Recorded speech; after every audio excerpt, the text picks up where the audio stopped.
Father Tom asked me about 6 months ago if I would consider giving this talk. I've got about 30 years experience in working with the elderly.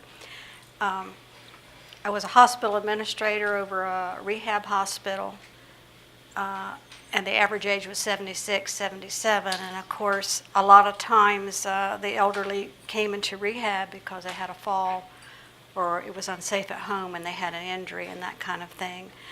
And also was a risk manager over a hospital at one time, and I investigated all the falls and all the safety issues there. And so that was a real experience, a learning experience for me. And after I retired, Dave Mueller and I developed an elder program for Good News Outreach, and these were the extreme elderly poor who live alone and have no family and no resources. And Dave and I started with 20 clients, and we ended up with 120 now. So that's my background. And then my husband and I, Michael, have a ministry where if the elderly poor have surgery and they need to recuperate, we bring them home in our home. Or if they're terminally ill and have nowhere to die, we take care of them until their final days. And so that's to say the last 35, 40 years has been experience with the elderly. And now I'm an elderly person, and some of the things I'm going to say to you today, I'm experiencing myself in my own life. None of you look like you might, but well, that's all to say that people are living longer today, and it doesn't mean that they're healthier today, but they're living longer today. Would you have any idea how many people in the United States are 60 or over 100 years old? Under 100. Guess. 8?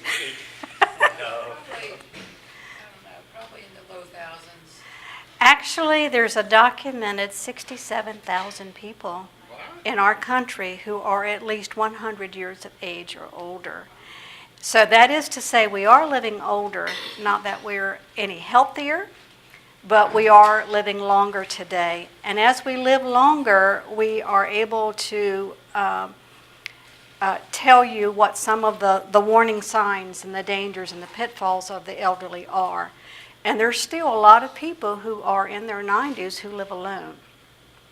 I just wanted to get an overview of our audience here. Do we have anyone here whose elderly parents live with them? How about anybody whose elderly parents are living alone? Okay. This will be very valuable information for you. Are they in town or out of town? Yes, Brenda. She lives over at Eagles Landing. Okay. She'll be 90 on Friday. Okay. I'm just going to give you some hints about what to look for. A lot of times we're too close to the situation sometimes, and we have some issues. There's two components that I wanted to talk about today. What are the warning signs when it may be not safe any longer for your parents to live alone? And also, what safety precautions can you do in the home to help them become more safe if they continue to live alone? In our country, there are 14% of all Americans are over the age of 65. The baby boomers became baby boomers in 2011, so probably many of us in this room are over 65 years of age. And with people living 100 years and more, 67,000 people, the statistics tell us now that if you're 65 years of age right now, you have an extended 20 years if you're a female to live on an average, and if you're male, you have an extended 18 years to live. So, and then people who are 85 and older in this country, that population are said to triple in 20 years. So we are becoming a graying America. This particular town, Tallahassee, is also referred to as a graying city because of all the baby boomers here. And later I'm going to tell you about, this year, there are 12 proposals for assisted living in the city of Tallahassee. 2 are already approved, and there's 10 more. Just in this city, assisted living to adapt to the elderly population that we have in this city. So we are amazingly growing. The first telltale sign is what we call cognitive impairment. And there are many times that you will, if your parents are not living here, especially during Thanksgiving and Christmas, you will visit your parents, and all of a sudden you notice they seem a little older. And they seem more fragile. And you'll call them every week, and they say they're just fine. But when you visit and haven't seen them for a while, you'll see that they're really not that fine. I remember, sir, your account last week of your concerns. Mom and Dad are not always as fine as they tell you on the telephone. You're going to probably notice some lapses in memory. You haven't noticed before that they'll tell you the same thing a couple of times within a few minutes is a sign. There will be shortness of breath sometimes. We have to look at not only the physical, the mental, but some other issues here. Their balance is wavering. You might never have considered your family, your parents having balance problems, but all of a sudden when they're getting up, they're having difficulty getting up and walking sometimes. Almost every elderly person has at least one chronic disease, but many of our elderly have more than one multiple health problems.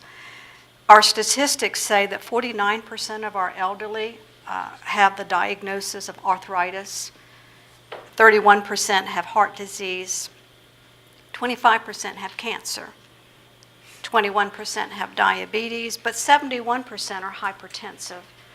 And that will happen as people get older.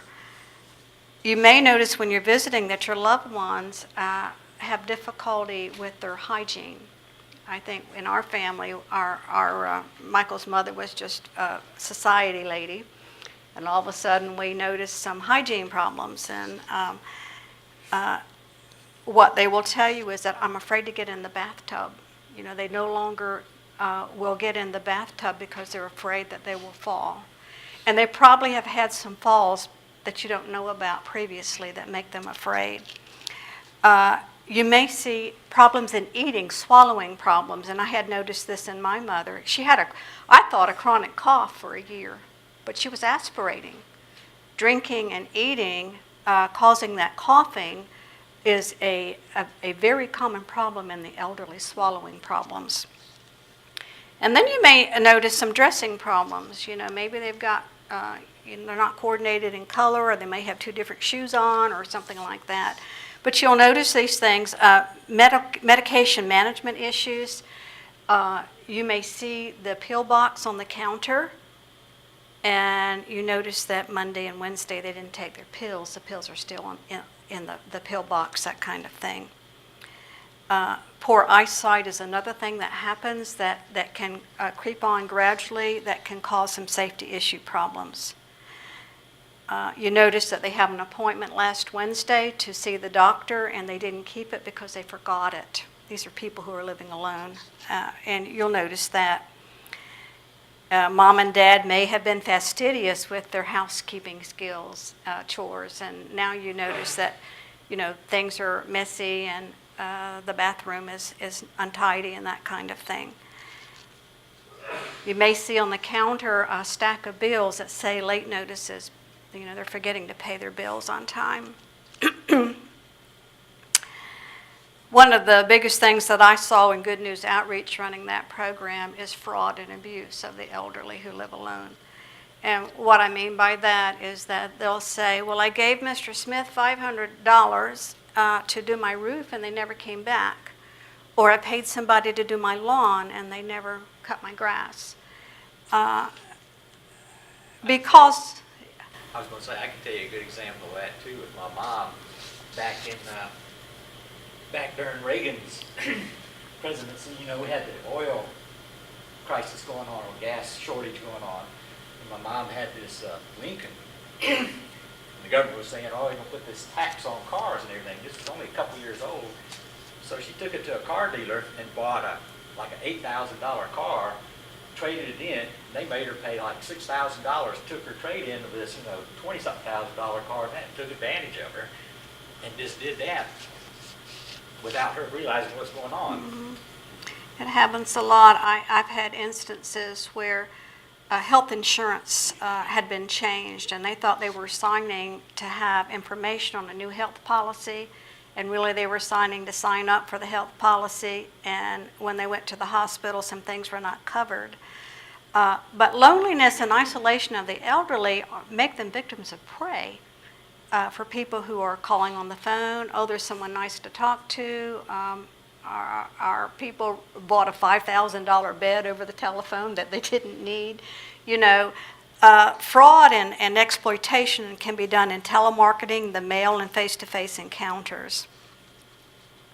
Also, the other thing that we need to be careful of is if you haven't seen your parents or involved in their finances, you might want to look at their records, their financial records, because we have seen incidences in which the elderly will write out checks to different organizations or, solicitation mail, and they'll send a check because they'll get mail back, and they're lonely to get mail. I mean, it seems like a strange thing, but this does happen. Or you might see that when you're looking into the credit, the book of their accounting book, you'll see that they might have lent money to people, and those people didn't pay back. Or in some cases, we've seen Social Security checks cashed for people who don't have checking accounts and are poor. The Social Security check comes to the mailbox, and a friend gets it and can cash them, that kind of thing. So you have to also monitor the financial exploitations that can happen with elderly people who live alone. One of the biggest issues are the physical fragility in the elderly, and their safety is a concern if they live alone, because the combination of poor eyesight and safety hazards in the house can cause broken bones, injuries, and it can cause death. And we have to keep track of those physical symptoms, and the mental health and the senior nutrition is really critical importance. Nutrition I can't say enough about for the elderly, because one of the things that we do at Good News Outreach is that we make sure that people who are food insecure at least get a bag of groceries of nutritious food once a month. People who need Insure because they can't any longer eat food need that. In my own mother's case, she would go to the refrigerator and there would be no food in there, but there'd be plenty of ice cream and candy bars, and we always had dessert first. But, this is really serious. We laugh about it, but the nutrition also affects the mental and physical imbalance of people. And according to the statistics, 29% of our elderly population do live alone. A.R.C says that 90% of the elderly want to live alone and don't want to leave their homes, but sometimes some of these, yes. I was going to say on nutrition, one of the things that I'm aware of is the hydration. Absolutely. And I don't know what it is if you lose your sense of thirst, but I've known, my mother-in-law and other people that I work with, their parents have been hospitalized for Dehydration. And the UTIs. UTIs, I mean, if you see a lot of confusion in your elderly person, the first thing that we look at when you take them to the doctor is a UTI. They become very disoriented, confused, and sometimes they'll see, they become paranoid, and they see snakes or whatever. And it's because they are dehydrated. That's a really serious issue in the elderly. There's a wonderful website that you can facilitate. It's called Care. What is it? caringvillage.com. And it goes over a lot of things in the rooms in the house that you might want to look at, because it's a home preparedness and maintenance checklist for your elderly parents or loved ones that live alone. And I'll just go over briefly some of the things they're recommending. Certainly the bedroom needs to be on the first floor. If you have 2 floors, that's a no-brainer. One of the things we don't think about is a comfortable bed height for the elderly. You know, if it's too high, they can't get on and off the bed any longer. So you need to lower the bed. Not that you necessarily have to have a hospital bed, but there might be a need for railings on the bed. And they have these portable railings that you can just connect under the bed. It doesn't have to be a hospital bed, but something for the elderly to grab onto and come from supine to sit to stand when they don't have the strength by themselves. They do recommend wall-to-wall carpeting. I know sometimes that's out. People want wooden floors, but for the bedroom, they are recommending wall-to-wall carpeting to keep falls at a decrease. Bedroom lighting is a serious issue, especially if they have poor eyesight. The telephone needs to be near the bed. That's obvious. And sometimes if you have an intercom communication system, that's helpful too. A doorbell that's easily accessible to them would be good. People don't think about this, but heavy objects that could fall over are a real safety issue in the bedroom of an elderly. It is best, if you can, to have room for them to be mobile, and not to have a piece of furniture that they might pull on and pull over on them. And like there are some dressers that have been the cause of injury because they've been pulling on the furniture and it pulls over on them as they're trying to get up. They also recommend removing the closet doors, especially if they're the lever type. That causes a lot of problems, just having closets without the doors, the folding doors. In the bathroom, that's where most injuries occur, it seems. It's really important if the person is either living with you or living alone, if they're elderly, is to have the railings around the toilet and the shower for them to hang on to, grab bars. Also, as the arthritis gets worse, it's difficult to turn the handle of the faucet, and if you could install the lever type handles to faucets would be easier and safer for them. And because, yes. Yeah, I was going to make a comment about the grab bars. We've put them in my parents' place, but if you have them in the shower or something like that, get them to where they have some texture to them. To grip. Not peeny, yeah, not smooth. Like around the toilet, it's okay to have it smooth, but around the shower, have some texture, because if you have like a silky hand and you grab it, it'll kind of... You can slip. Mm-hmm. Yeah. Yeah. And I think I've even seen some like aftermarket stuff, like these little things that you slide over them. Like a tubing thing. Yeah, I've Mhm. seen those. It's amazing what they have today, Yeah. you know, to keep folks safe. But I know when my parents, they put one in that was smooth, and it's like, you know, you got a silky hand, you grab it, it's just kind of... That's right. You know, I hadn't thought about that, but that's really could be an issue. A raised toilet would be great for people who are having difficulty bending, you know, not as flexible. You'd be amazed how easy that is to install. I mean, they're portable raised toilets that you can adjust and put over the toilet seat for them. Remember I said that getting in the bathtub and the shower is such an issue for elderly people. I usually recommend a tub transfer bench because they can, if you don't have a walk-in shower, you can put the tub transfer bench in the tub, and they can sit on it like this, and this is the side of the tub, and slide their bottoms toward the faucets and put their feet over the side. Cleanliness and hygiene is very important for the elderly because they will develop bed sores, they will develop skin breakdown, and once you get that going, it's very difficult to heal. So if you can make it easier for them to get a bath, that would be great. Of course, walk-in showers are ideal, and you can have the shower bench there for them to sit down.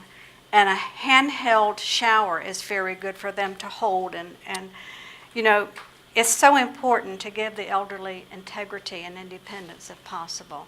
And if they can do it themselves, you need to let them do it, even if it's not done as well as you might do it for them. But the integrity of independence is just so important, especially after you take those car keys away. You know, you need to let them do whatever they can do independently. That's the issue. That's the issue, absolutely. No, we keep trying to figure out how to take him away from my dad. One day they just disappear, sir. Don't know where they are.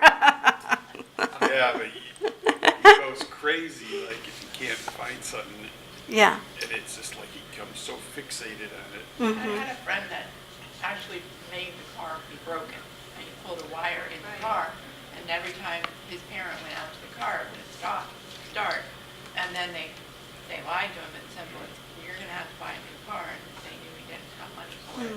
So he just said, well, I guess I'm not gonna drive anymore, and they said, well, that's what the doctors have been saying. Maybe this is the reason why your car is broken. I know it's hard to trick. It's very difficult. It's very difficult to be tricky to your parents. And Those car keys are the last symbol of independence for an elderly person. That means that somebody's going to have to drive them. But there comes a point when we have to take charge of that, and you have to become the adult. Well, it's like my mom can drive, but it's my dad, and it's like, He wants to so drive. you need the car so they can get around. that's a different. There is a way, and I can't remember how we did it. We had to do it on my mother-in-law. We had to basically turn her in motor vehicles. They sent her a letter and Yeah, you hate to do that, but that's the legal way. prove that she was able to drive. You know, and she wasn't able to prove it. Well, But they did all that, and then he goes down and proves, like, oh, okay. And I'm like, did you give him a driving test? And they're like, well, no, he passed all these things. Yeah, we We're were like, doing the same thing too because she was Yeah. very, she can talk to people and seem perfectly normal and nothing's wrong with her. That's right. And you have to be around her like 30 minutes before you figure out Yeah, what's wrong with her. that's very true. But we really did have to turn her in and our name was not on that, you know. She didn't know, I'm sure she suspected. Well, your family physician can be very helpful in doing We that. tried that, the family they do physician, not and he's wanna like, do oh, no, that. he's fine. I'm Oh. like, what the? no. Like, That's can't anyone No. side with us? The physicians do not want to do that. They don't want to. No, they don't do that. My Oh, mom finally ran into I can give you the side several of the names who doctor's will. office building. You can always go to the DHSM bid, and especially if you have any kind of court document saying that, you know, you're the primary caregiver and stuff like that, DHM will actually revoke their driver's license. Yeah, that's the way, Where they don't similar to have what a we did. license. They had, That way you can actually say, that's the courts, it's not us. Mhm. You can't, if you drive now, you go to jail, which they're not gonna go to jail, but you can do it that way. It's a very painful decision to do, but there's ways of doing it that are not pleasant. Well, every time I talk to him, it's like, Dad, don't you think it's getting, let Mom drive more? And, oh, no, I could drive too. Yeah, Like, yeah. I mean, but he has a route, like, I go from the house to church. Short route. To the grocery store and back, and if he stays in that triangle, Well, the if he goes out issue, that triangle, then he's like. what if he hits someone? I mean, Yeah, we said. the issue say that, is I tell 'em, you safety. know. Sometimes you just have, I don't want to sound brutal, but sometimes you're just going to have to take charge and do it Yeah. before something bad happens. Because it's like, there was something we read and it says, instead of being like where you want to drive them everywhere, it's like become the passenger and let them drive. So I did that, and it's like, hey, he's not My wife was like, well, how is he? He's no worse than my daughter. So we're at that point where This point will the progress, I assure 18-year-old you. daughter and him drive About the same. So she's going to get better, he's going to get worse. Yes, that's what I was saying. There'll come a point when you must, you know, that someone must. What were you saying, John? No, I say hopefully she gets better. Yeah. She's better. Yeah. In terms of a home maintenance reminder for the caregiver, a lot of our elderly have pets, dogs, kittens, whatever, and we need to develop a pet care plan. What you will find is if there's a cat in the house, the litter box doesn't get changed, and you know, there are some issues with issues of animals in the house. We've had several people that we've taken care of in our home that we had to take them out of the home because they had cats and dogs up to 20 or 30 in their house, and it was unbelievable. But these things happen, and the pets become their children, you know, their family, and there are some health issues in that. So if your parents are living by themselves and they have pets, you want to make sure there's a pet care plan. They'll need help with that. Be sure and change the air filters and check the air conditioning and the heating units. Smoke alarms are very important in the homes of the elderly. That's really goes unsaid because most of us already have smoke alarms in our homes, but it's very important for them. I want to talk about, and this is something that I'm passionate about because I've had to deal with this, pest problems, roaches,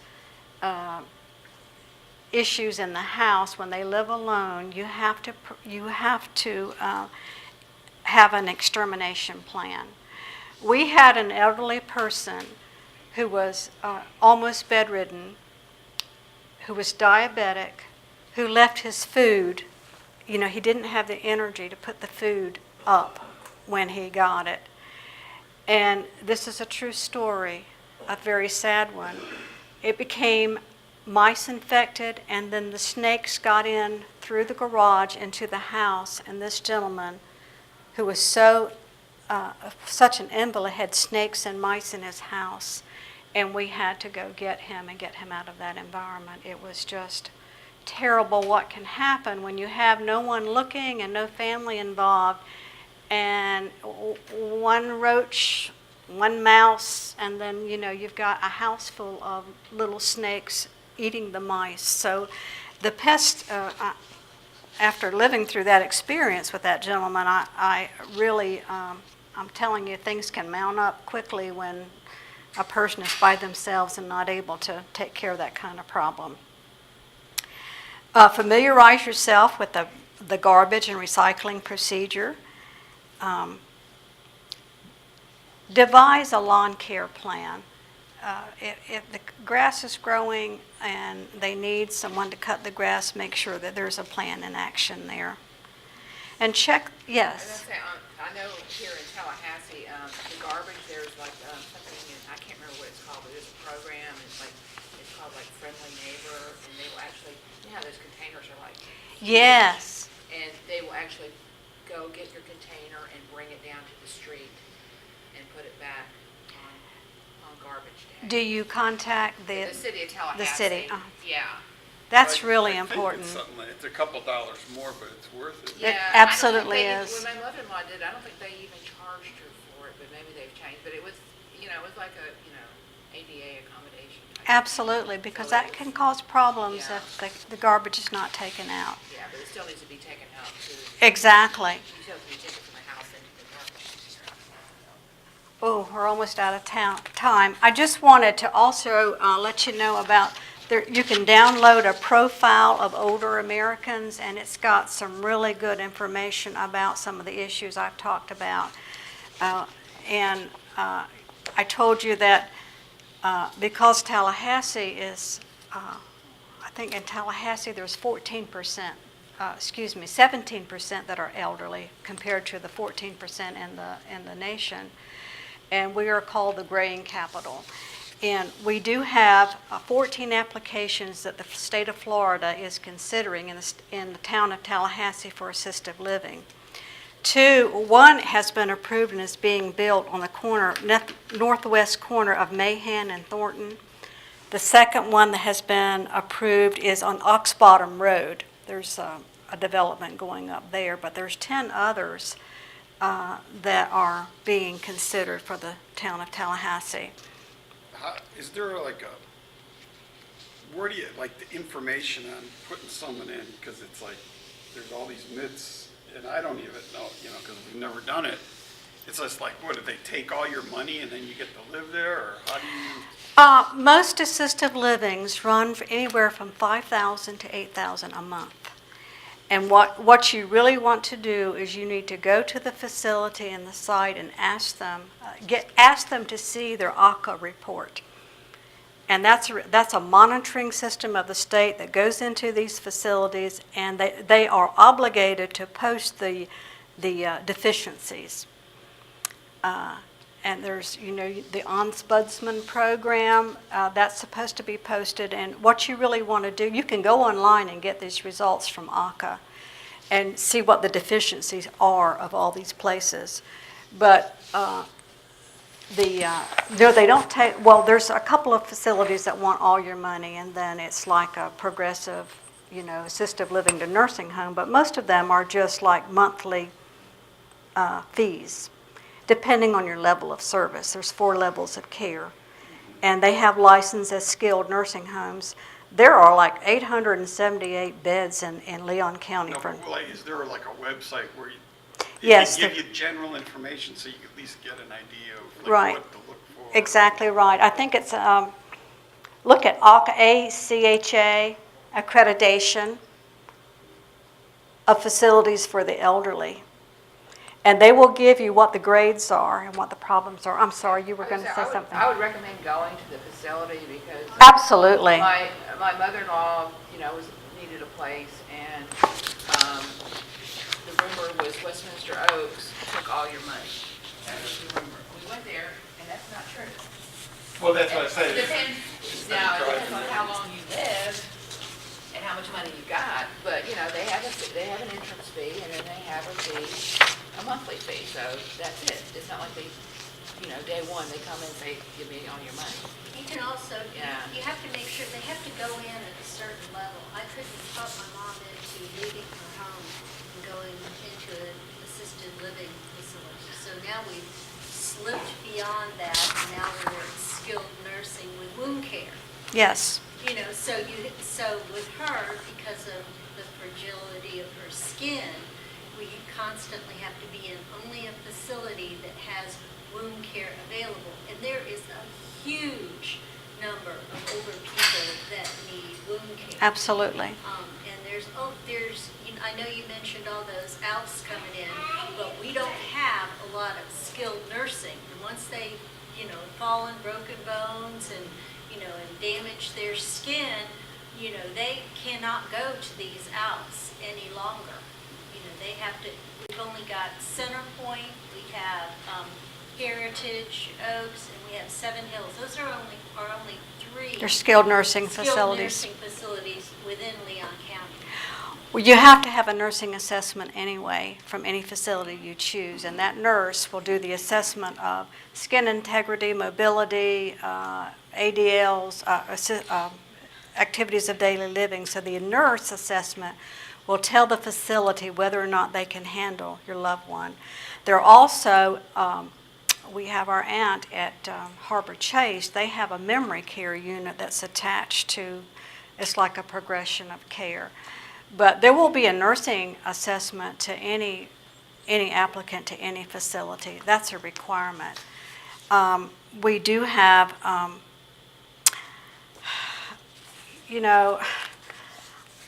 I think I have a prejudice. In my mind, what I'm It is thinking so is like, difficult. okay, $8,000 a month. Yes. You said they're gonna Depending live- on the level of They're care. gonna live 18 years. Skilled nursing. So now you run out of nursing. money. 200 What do you do? months. Commit a Yeah. crime and go to jail and let them take Room care of and you? board is $3,000 a month. What? Room and board is $3,000 a month, but most people who go into assisted living, they need staff to help them bathe, probably do their laundry, any kind of physical nursing. They do have nurses there. Any kind of help that they need costs extra money, and it's Correct. all in levels of care. So what I'm saying, if you need room and board, it's $3,000 a month. But if you need assistance bathing and you need medication monitoring, they'll give you the medication. Another $1,000 for that. So by the time you're covered, it could be up to $8,000 a month. My sorrow is that there are no poor people who can afford any place in Tallahassee, and that's why I am devoted to going into their homes and doing what I can for them, because who can afford it? Well, yeah. The average income for men who are elderly is $30,000, $17,000 for females. That's a couple months in assisted living. You know, I spend a lot of time working with families to try to see what kind of plan can I put in place that they can stay at home. There are 19 home health care facilities in this town. Medicare pays for many of the services for home health. Hospice is covered by Medicare, where they can go in the home and help. There's 2 adult day facilities in Tallahassee for people who need, the families need respite, or they can't stay, at their home 24 hours a day. Tallahassee is very rich with facilities for the elderly. Unfortunately, you have to have a little money to afford it. Little money doesn't do it. You have to have a lot of, But or like be to on me, the other Medicaid. thing is trying to figure out the whole Medicare, Part A, B, C, D. I'm like, I have trouble. It's really not that difficult. Okay. There's a book that Medicare publishes every year that tells you what's covered and what's not covered. It's really not that difficult. And if you're 65 and older, you do qualify for some services from home health agencies, for hospice. There are volunteer organizations in Tallahassee that they'll go and visit the elderly. They'll do transportation, that kind of thing. Now, I'm not familiar with the elder services in other towns, but I know that we're very fortunate to have an array of services. Elder Care Services, which is unlike the program I'm talking about, is a Medicaid accredited elder care that Medicaid will pay for a lot of these things that I'm talking about. But most of us are not Medicaid, we're Medicare folks. No, I'm thinking like, okay, you run out of money, then you have to. Then you can go to Medicaid. You gotta run out of money first. But there's no Medicaid facilities in Tallahassee, are they, on county, correct? Or- There's none now. There used to be a couple. I'd love to see our diocese have a program for the elderly poor. I would love to really, and Dave knows that's my passion. Yeah. Isn't there a place in Chipley where the nuns are participating in it? I had read something. I haven't heard about that. I read it in the diocesan news, but it was like a year or so ago, and I can't find it, and I don't know who to contact about it. Haven't heard about that. But I know there's a great need for people of all ages, of all incomes, have these problems I'm talking about. Rich, poor, middle class. And a lot of times it's the very poor are covered by Medicaid. The very rich can afford it. It's that middle, It's the that. working, they work The very working, hard as mhm. public for plastering or cleaning Exactly. houses, construction.